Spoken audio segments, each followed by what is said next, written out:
So hi, so who are you? Taka Tsujimura, President of SID. So you will be the SID president next year? Next year, for yes. 2 years? Yes. And hi, so who are you? I'm Larry Tannas, and I'm the old guy. I was a president 30 years ago, and I'm wishing our new president great success. So you giving some advice or some ideas or something? Well, at my age, I don't give out too much advice anymore, and he doesn't need it, actually. So, so did you work with the OLED? Yeah. So what do you do with OLED? Actually, these days I'm working on something like an OLED lighting strips. Mainly these days I'm working on advertisement marketing kind of OLED lighting strips. So and in the past? Actually, in the past, I was working on all the display things, and at first I was working on LCD, but moved to the OLED display industry, and then worked on active matrix OLED manufacturing. So were you part of making OLED commercial? Oh yeah, and I was in Kodak at the time and worked as a director to make the first active matrix OLED line, and then we developed OLED television technology, and I think that is making a new industry for the OLED television now. And what were you doing? Well, liquid crystals were just coming to their own, and plasma and EL was kind of running the course, having trouble, and liquid crystal passed them up. In '88, there was a big show in Japan where the new liquid crystal was demonstrated with high resolution and large size. OLEDs were not even heard of then, at least not as a display medium. So you were part of making the LCD into mass consumer product? Actually, I made the first breadboard of the first liquid crystal calculator display in 1973. And it was used in an Autonetics calculator. Nice. That's cool. So what goes on at the SID this in general and the display week? What's the biggest challenge that you will do next year? Actually, the SID is getting a lot of improvement, and the display industry is boosting. So we are getting so many good new technology. So and also that we are having a lot of boost in China area. So we're just collecting all the such a new technology and people and making the society better. So it is a good improvement. What's happening right now over there? Oh, we're having a cocktail reception party by the president. President is not coming yet. The president is the last one to come. Yeah, I think so. So do you come every year? I do. I think I came first in 1970. I'm not a founding member, but I was very active. Taught classes, taught at UCLA for 20 years on displays, wrote a book, 40 patents, been active.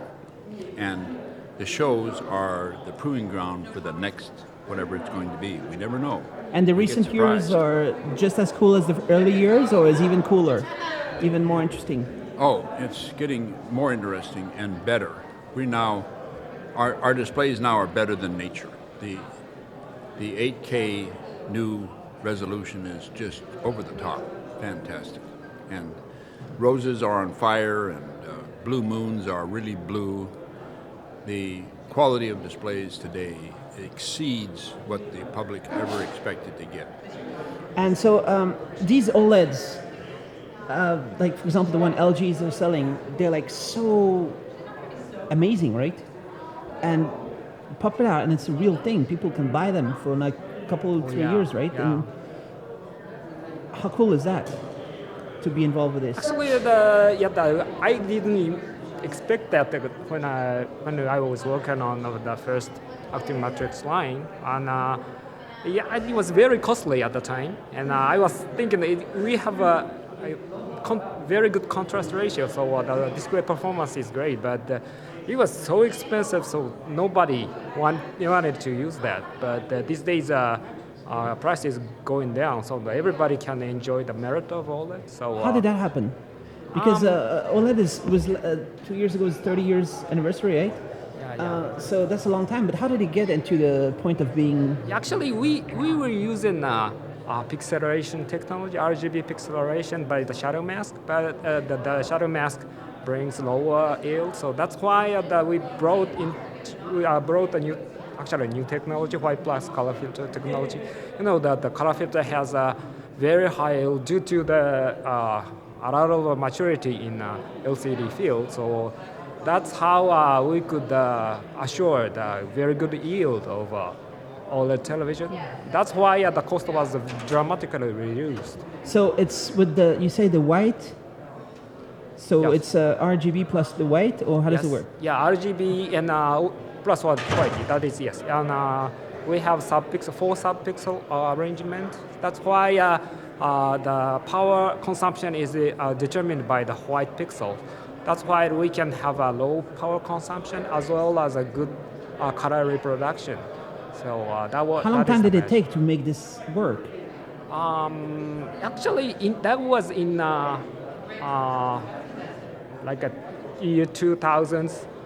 We had a lot of discussion, and everybody 2000. Yeah, 2000s. That's we had 20 years ago. Yeah, 20 years ago. We had a lot of discussion about it.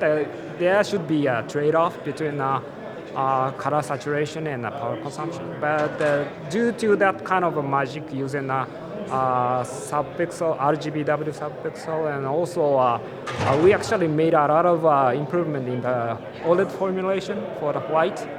So that's why we could achieve both power consumption and color purity happen.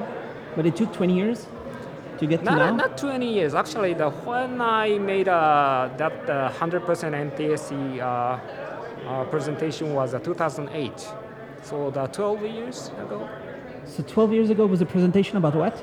About 100% NTSC, white plus color filter OLED. So that means before then, it was not that good? Actually, the year before that was 72% or something. But due to such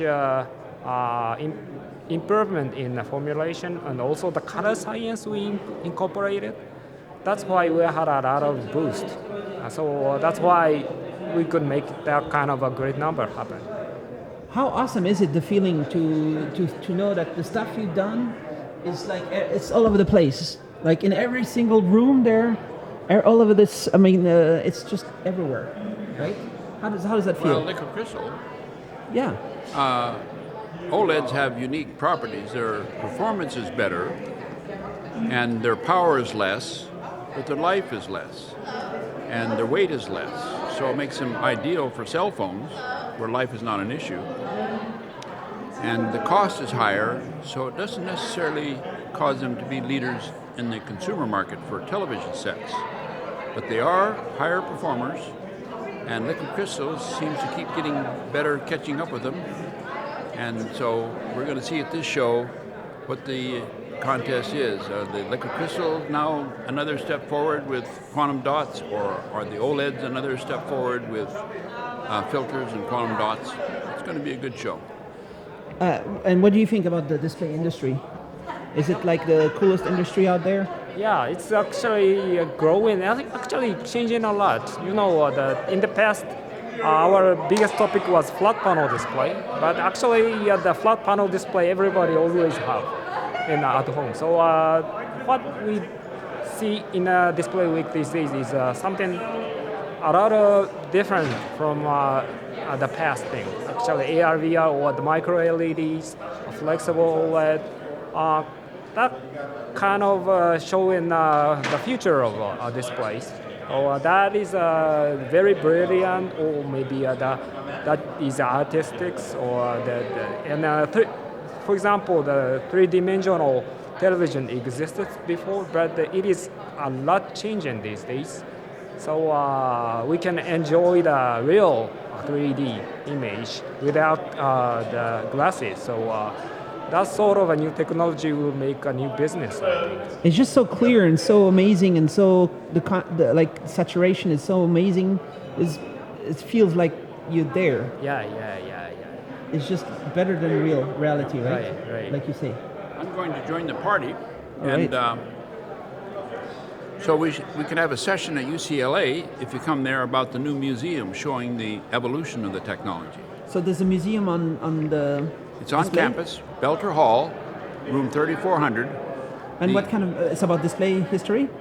It has a display history right at the same location that SID had their very first meeting back in 1962, September. So it's a museum on SID. The museum is in two parts. One is the evolution of SID, which kind of parallels the second part, which is the evolution of electronic information displays. All right, that's really awesome. All right, thanks a lot. So we need to check that out. Yeah. on the So I gave you UCL. my card, right? Yeah, we'll check it out. Thanks a Anytime lot. that you're going to be in Los Angeles, Yeah. we'll arrange. Is it open for the public? Yes. Yeah. Yeah. And all year, Yeah. Monday to Friday, or whenever the university is The open. buildings are locked, I think, on weekends and at night, but otherwise it's open to the public. Cool. All right. Thanks a lot. Awesome. So I hope it's going to be a great show. Yep. And looking forward to all these technology. One thing I wonder is all these amazing displays, do they happen by sheer talent of the engineering? Or is it always billions of dollars? If there's not like huge investment, it doesn't happen? Yeah, there's the new business seed things. Then so many investors are happening. So that It's will be also great. always a question of investment, right? Right. Many times. Right. Not just being smart. Right. It's not enough to be smart sometimes. Many times there's so cool displays and they don't get in the market, right? Yeah. So we are developing a cool enough thing to attract the investment. So Cool. that is why our industry is growing. And you say traction in China? Oh, There's yeah. a lot of stuff happening in China, and they're getting really doing some good stuff. Yep. They are really serious about OLED, and they are making so many manufacturing lines. So that is we will see more OLED displays in near future. So Many new members, right? yeah, many new members. Many and- people joining, Yeah, membership Attendance. growing rapidly. and the attendance is going up. I heard Oh yeah, the show. very much. Especially this year, we are holding in San Jose. So yeah, we have a lot of people attending, and every number is better than the last year. So Cool.